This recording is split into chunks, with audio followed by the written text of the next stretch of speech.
What's up, guys? B Rob here, and today is 3 tips for a better lifestyle part 2. I'll be right back.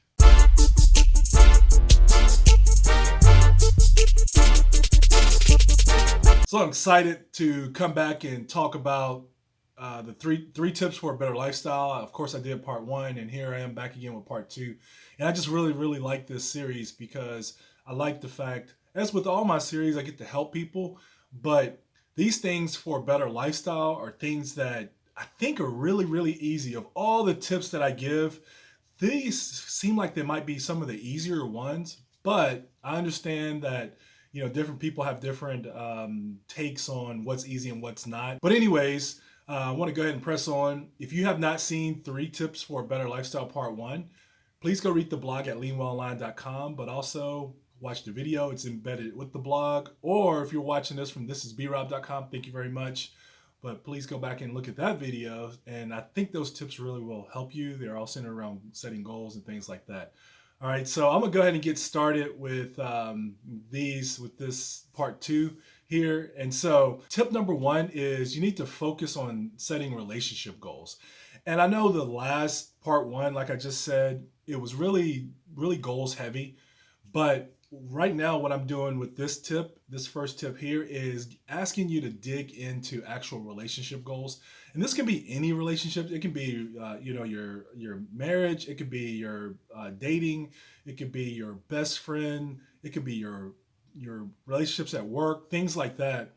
But what I recommend is that you dig in and you set goals for your relationships. And what you will find is when you do set goals, then you both know where you're striving to. And at work, this should be done as part of like your review with your boss, or maybe just some sort of meeting with your coworkers and figuring out where you're trying to go as a team.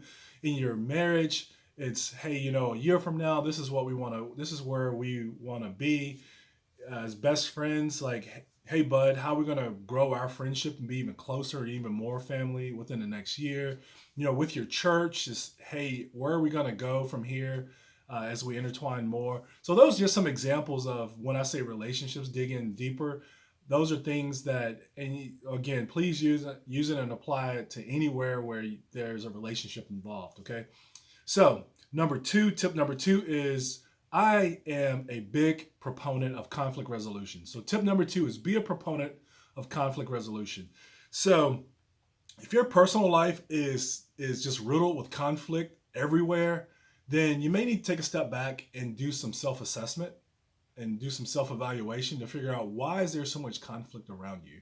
Okay, it could be that you're just in those environments where it's just drama and conflict heavy, or it could be something that you're doing, all right? But nevertheless, you need to do a look internally and say, what is going on here? Because what happens is all that conflict, what it does is it distracts you from those goals with purpose. And I'm not saying that conflict isn't necessary, because it definitely is at times, but a lot of conflict is just stressful and it's distracting and it's really not good for you. So you have to figure out, do a self-assessment and figure out, why is there so much conflict? And then when conflict does come to you, try to be a proponent of conflict resolution, because what you'll find is conflict and drama can keep you in a prison, as well as revenge and things like that, holding grudges. Those things keep you in a prison. And when you're in that prison, you're locked down. So we don't want you to be locked down. We're trying to get you a better lifestyle. We're trying to get you to be free. And so part of that is, what we need to do is figure out, why is there so much, and how can we bring resolution? And there's a lot of things that come from conflict resolution. And a lot of growing and learning. It is definitely a great thing when you can resolve conflict, okay? Tip number 3 is, make new friends, expand your horizon. So one of my favorite quotes is by Charlie Tremendous Jones, and he stated, you'll be the same person in 5 years as you are today, except for the people you meet and the books you read. And so making new friends can introduce you to these new thoughts and new things, and you can grow through that, right? New experiences. And guess what? Just like with me, I share things that I've learned because of failures, and hopefully you can grow and don't have to go through those failures. Same thing happens when you meet new people and you just become kind of vulnerable to where you start sharing things. So what happens is you get to learn through that, and you don't have to, sometimes a lot of times you don't have to face those things.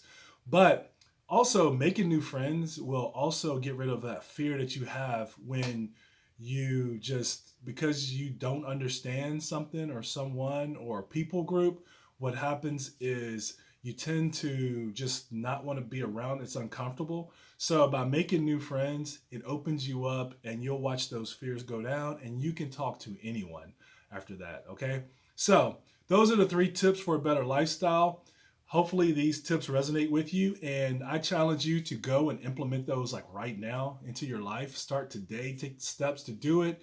If you need help, reach out to me and I can help you through coaching to help implement that. I'll be your battle buddy through that. But please follow me on social media, and please go to Lean Well Online, read the blog if you're not already there. And when you do that, click that little heart button. There's a little boom heart button like right there. Click on that thing. It lets us know that you read it, that you liked it, and that helps us out as we give more information out. Feels that. And if you're watching this from This Is B Rob, please like, share, subscribe, and comment. Thank you. This is B Rob.